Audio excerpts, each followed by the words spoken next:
మీ business ఏదైనా మీ ఊర్లో promotion చేయాలంటే అది సుమన్ టీవీతోనే సాధ్యం. ఇప్పుడే సంప్రదించండి.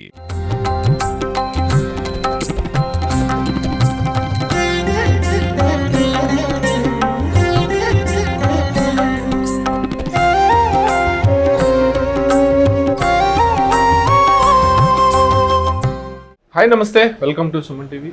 కలియుగ ప్రత్యక్ష దైవం వెంకటేశ్వర స్వామి హృదయ దేవేరి శ్రీ పట్టపురాణి పద్మావతి అమ్మవారి కార్తీక బ్రహ్మోత్సవాలు అత్యంత వైభవంగా జరుగుతున్నాయి. అయితే బ్రహ్మోత్సవాలకి ఒక విశిష్టత ఉంది. ఈ బ్రహ్మోత్సవాలు అన్నిటిలో కూడా ముఖ్యమైనటువంటి ఘట్టం పంచమి తీర్థం. పంచమి తీర్థానికి లక్షలాది మంది భక్తులు అమ్మవారి పద్మ సరోవరంలో స్నానం ఆచరించడానికి ఆతృత పడుతూ ఉంటారు. అసలు పద్మ సరోవరానికి ఎందుకు అంత చరిత్ర వచ్చింది? బంగారు పుష్పంలో అమ్మవారు పద్మ సరోవరంలో ఉద్భవించారని చెప్పి కూడా చరిత్ర చెప్తోంది. అసలు అలిమేలు మంగాపురం అనేటువంటి పేరు ఎలా వచ్చింది? అసలు పద్మావతి అమ్మవారికి తిరుచానూరులో ఆమె ఉద్భవించడానికి కారణాలు ఏంటి? అసలు వెంకటేశ్వర స్వామి పట్టపురాణిగా ఇక్కడ వెలిసినటువంటి పద్మావతి అమ్మవారి చరిత్ర ఏందో తెలుసుకునే ప్రయత్నం చేద్దాం. అంతోపాటు ఆలయ ప్రధాన అర్చకులు బాబు స్వామి ఉన్నారు. స్వామి నమస్కారం. పద్మావతి దేవి స్వామి, అలిమేల్ మంగాపురం అంటే ఎలా వచ్చింది పేరు? ముఖ్యంగా అమ్మవారు పద్మసరోవరంలో ఉద్భవించారని చెప్పి తొండమాన్ చక్రవర్తి ఈ ఆలయాన్ని నిర్మించారని చెప్పి కూడా చరిత్ర చెబుతోంది. దానికి సంబంధించినటువంటి చరిత్ర ఎలా ఉంది? ముఖ్యంగా ఇంతమంది భక్తులు అమ్మవారి పుష్కరిణికి అంటే చక్రతీర్థం రోజు ఇక్కడికి రావడానికి కారణాలు ఏమంటారు? ఓం శ్రీ పద్మావతి దేవి నమః. అల్లర్మేల్ మంగాపురం అంటే అల్లర్ అంటే పద్మము అనేటువంటి పేరు అన్నమాట. అల్లర్మేల్ మంగాపురం పద్మావతి దేవి అలివేలు మంగమ్మ అనేది పద్మము నుంచి ఉద్భవించింది కాబట్టి ఆ యొక్క పద్మావతి దేవి అనేటువంటి నామధేయముతో అమ్మవారు ఉద్భవించింది. శుకమహర్షి ఈ యొక్క ప్రాంతంలో ఉన్నాడు కానీ శుకపురము అనేటువంటి పేరు కూడా సార్థక నామధేయము కలదు. ముఖ్యముగా అమ్మవారు స్వామివారు ఈ భృగుమహర్షి ఏం చేస్తాడంటే తన యొక్క తపశక్తికి వెళ్తూ ఉంటారు. ఫస్ట్ ఈశ్వరుని దగ్గరికి వెళ్ళినప్పుడు ఈయన భృగుమహర్షిని పెద్దగా పట్టించుకోడు. తదుపరి ఈశ్వరుని దగ్గరికి వెళ్తారు. ఈశ్వరుని దగ్గర వెళ్ళినప్పుడు కూడా ఆయన యొక్క నటరాజంతో ఆయన పార్వతీ సమేతంగా ఆయన నటన చేసుకుంటూ నాట్యం చేస్తూ ఉండగా ఆయనకు కోపము, నేను పెద్ద మహర్షిని, నన్ను పట్టించుకోవడం లేదు, బ్రహ్మ మహేశ్వరులు అని చెప్పేసి ముఖ్యముగా దీనికి వస్తారన్నమాట. వచ్చినప్పుడు ఆయన ఏం చేస్తాడు? ఆయన వచ్చేది గమనించినట్టు ఆయన మహావిష్ణువు తన శేషతల్పం మీద పవనిస్తూ ఉంటారు. ఆ యొక్క కోపముతో తన యొక్క వక్షస్థలాన్ని తన యొక్క పాదములతో తంతాడనమాట. తన్నినప్పుడు ఆ యొక్క వక్షస్థలాన్ని తమ్ముడు ఆయన యొక్క కోపమునేటువంటి ఆ యొక్క దీన్ని స్వామివారు కూర్చునేసి ఆ యొక్క దీన్ని ఆ పాదములో కన్నులు ఉంటుంది. ఆ కన్ను అంటే తన యొక్క ఆ యొక్క గర్వభంగాన్ని చేస్తాడనమాట. స్వామివారు చేసినప్పుడు ఆయన యొక్క గర్వం భంగిపోయి ఆయన పాదాకృతి భృగుమహర్షి. కానీ తను ఉండేటువంటి వక్షస్థలాన్ని ఒక మానవ మాత్రుడైనటువంటి వ్యక్తి తెచ్చినాడు అని చెప్పేసి మహాలక్ష్మీదేవి అలిగే కొల్లాపురం కిందికి భూలోకంలోకి వచ్చేసి కొల్లాపురంలో కొన్ని సంవత్సరములు తపస్సు చేసుకుంటూ ఉంటుంది. తరువాతి మన యొక్క ఈ శుకపురం అనేటువంటి ఊరికి వచ్చేసి మనకు అడుగులున్నటువంటి పద్మసరోవరంలో బంగారు పద్మంలో కూర్చునేసి తపస్సు చేసుకుంటూ ఉంది. ఎప్పుడైతే స్వామివారు లేడో ఆ యొక్క బ్రహ్మ విష్ణు మహేశ్వరులు ఉంటేనే సృష్టికి కారణం. ఆ సృష్టికారకులు లేనప్పుడు బ్రహ్మ మహేశ్వరులు ఉన్నా కూడా విష్ణు పరమాత్మలు లేనప్పుడు ఆ సృష్టి నిలిచిపోతుంది. అయ్యా బ్రహ్మాది దుద్దాది అందదేవతలు ఎక్కడుండి అమ్మవారు ఉంటే ఈ యొక్క సుఖపురంలో ఈ యొక్క పద్మ సరోవరంలో ఉద్భవించి అడుగున కూర్చొని 12 సంవత్సరములు తపస్సు చేసుకుంటూ ఉంటుంది. అప్పుడు అమ్మవారిని ప్రార్థిస్తారు, అమ్మ మీరు లేకపోతే సృష్టి నిలిచిపోతుంది, మీరు ఉద్భవించండి. అయ్యా పద్మము ఉద్భవించాలంటే కారణం ఏమి కావాలి? ఒక సూర్యభగవాన్ యొక్క సూర్యరశ్మి పడినంటనే ఆ యొక్క పద్మము వికసిస్తుంది. ఆ పద్మము వికసించేటువంటి అందుకే ఈ యొక్క విశేషముగా పద్మ సరోవరానికి ఎదురుగా సూర్యభగవానికి ఆలయము కూడా మనకు ఉన్నది. అది నిషేధమే, అందరికీ విదితమే. అప్పుడు ఆ యొక్క పద్మ సరోవరం నుంచి ఆ సూర్యకిరణాలు పడిన వెంటనే పద్మం విచ్చుకొనేసి అమ్మవారు ఆ యొక్క పంచమి మార్గశిర మాసములోటి, అంటే మనకు మార్గశిర తెలుగులో మార్గశిర మాసము, అరవంలో కార్తీక మాసము రెండు కలిసి వచ్చినటువంటి పంచమి తిథి శుక్రవారం నాడు మధ్యాహ్నము అభిజిత్ లగ్నంలో అమ్మవారు ఉద్భవించింది. కావున ఆ పద్మావతి అమ్మవారికి ఆ యొక్క ఉద్భవించిన నాటి నుంచి ఉత్తరాషాఢ నక్షత్రం రోజు ఉద్భవించింది. కావున ఆ రోజు నుంచి 9 రోజులుగా నవదిన సంకల్పముగా పాంచరాత్ర ఆగమసారముగా ఈ యొక్క బ్రహ్మోత్సవాలు జరుగుతూ ఉన్నవి, అనాదిగా జరుగుతున్నవి అన్నమాట. అంటే శ్రీచక్రం రూపంలో అమ్మవారి ఆలయం ఉంటుందంటారు. సో దానికి చరిత్ర ఏంటి? అంటే అమ్మవారు శ్రీచక్రం, ఆమె యొక్క అనుజ్ఞే శ్రీచక్రం అన్నమాట.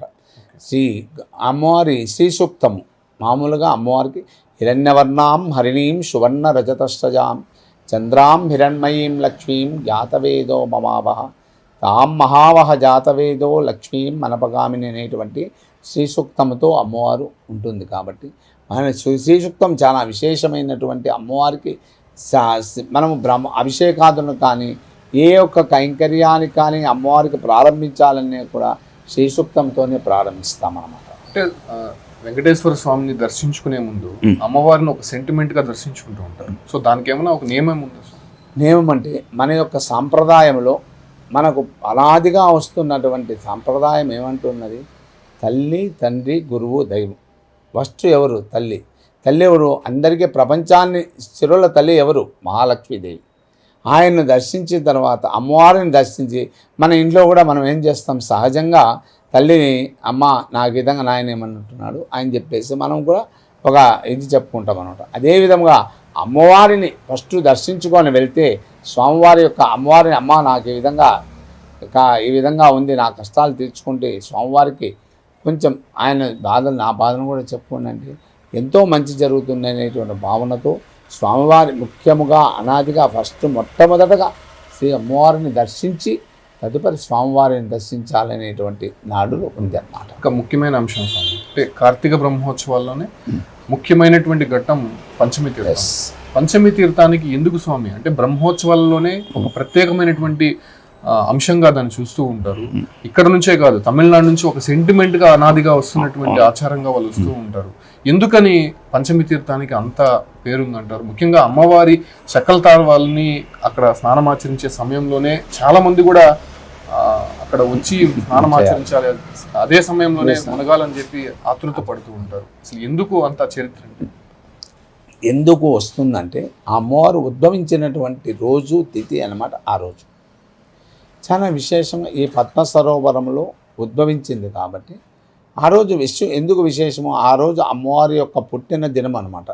అంటే ఉద్భవించింది కాబట్టి ఆ రోజు పుట్టిన దినముగా అమ్మవారికి చాలా ప్రశస్తముగా పంచమితి పద్మ సరోవరముకు ఎదురుగా ఉన్నటువంటి పంచమ మంటపంలో అమ్మవారికి స్థపన తిరుమంజన వచ్చి తన ప్రతినిధి అయిన చక్రతాళ్ వారికి ఈ యొక్క పద్మ సరోవరంలో స్థానం ఆచరిస్తారు. ఈ యొక్క విశేషం ఏమంటే అనాదిగా స్వామివారికి ఆ రోజు విశేషమైనటువంటి అలంకారం చేస్తారు. కొండ మీద తిరుమల మన వెంకటేశ్వర స్వామికి ఆ రోజు ముఖ్యంగా హృదయలక్ష్మి అభిషేకం చేసి మరియు స్వామివారికి అలంకరించినటువంటి పట్టు పీతాంబరములు, తదుపరి అమ్మవారికి పసుపు కుంకుమ చందనము మరియు ఆ పసుపు చెట్లు అన్నీ తీసుకొని అమ్మవారికి తన యొక్క పట్టపురానేటటువంటి పద్మావతీదేవి యొక్క ఈరోజు పుట్టినరోజు వెళ్దాం పదా అని చెప్పేసి అనాదిగా పూర్వకాలం ముందు కొన్ని సంవత్సరాల క్రితం ఏం చేసేవారంటే ఆ యొక్క స్వామివారు బయలుదేరినప్పుడు ఆ తలుపులు కూడా మూసేసి కిందికి వచ్చి అభిషేకమైన తర్వాత తలుపులు తెచ్చే కాలాలు ఉన్నాయి మేము చిన్నప్పుడు అంతా కూడా. కానీ ఇప్పుడు కాలానుగుణంగా కూడా ఇప్పటికీ కూడా ఆ యొక్క పలిపిరి దగ్గరకు వచ్చేంత వరకు కూడా తలుపులు వేసి స్వామివారిని పంపించిన తర్వాత తలుపులు తీస్తారు. ఇప్పుడు కూడా ప్రస్తుతం కూడా జరుగుతున్నటువంటి రేపు జరిగేటువంటి కైంకర్యాలు ఎలా ఉంటాయి? రేపు సుప్రభాత సేవతో స్వామివారిని మేలుకొల్పి స్వామివారికి హృదయలక్ష్మికి అర్చనాది అయిన తర్వాత హృదయలక్ష్మికి అభిషేకం చేసిన తర్వాత ఇక్కడ స్వామివారికి తీసుకొచ్చేటువంటి పట్టు వస్త్రాలన్నీ స్వామికి అలంకరింపజేసి స్వామివారికి నివేదన చేసినటువంటి విశేషమైనటువంటి లడ్డు వడ అప్పము ముఖ్యమైనటువంటి ఆ 3 పన్నారాలు తిరుమల నుంచి తిరుమల స్వామికి నైవేద్యం చేసిన తర్వాత స్వామి తీసుకొని బయలుదేరుతారనమాట. స్వామి తీసుకొని బయలుదేరి నడక మార్గంలో తిరుపతికి వేయించేసి అక్కడ మా తిరువీధి వీధుల్లో ఊరేగింపుగా తీసుకునేసి గజం మీద తిరువీధి తీసుకుని తిరుపతి నడక మార్గంలో తిరుపతికి వెంచేసి తిరుపతిలో పురవీధుల్లో ఊరేగింపు చేస్తూ తిరుపతి తిరుచానూరు పసుపు మంటపానికి వెంచేస్తాను. అక్కడికి మన యొక్క ఆలయ గౌరవ మర్యాదలతో వెళ్ళి ఎదురేగి స్వామివారిని తోడుకొని వచ్చి ఆ యొక్క పద్మసరోవర మంటపానికి తీసుకొని వచ్చి అక్కడ స్థవన తిరుమంజనం. స్వామివారికి ప్రతిరోజు సాత్మూరం ఉంటుంది, కానీ ఈ ఒక్కరోజు మాత్రమే పంచమి తీర్థం రోజు మాత్రమే అమ్మవారికి అభిషేకం అయిన తర్వాత ఇక్కడ సాత్మూరం చేస్తారన్నమాట.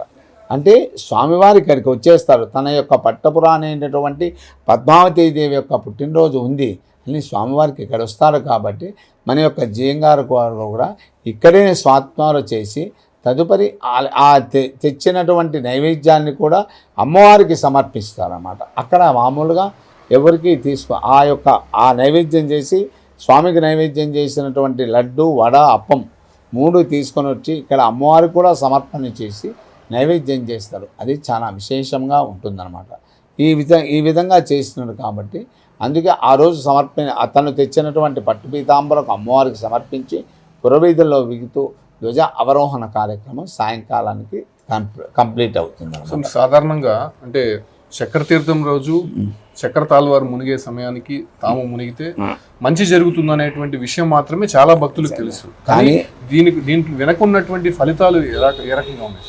చాలా అద్భుతమైనటువంటి విషయం. ఎందుకంటే మనము ఈ పద్మ సరోవరం అనేటువంటిది ప్రతిరోజు పునీతమైనటువంటి విశేషమే.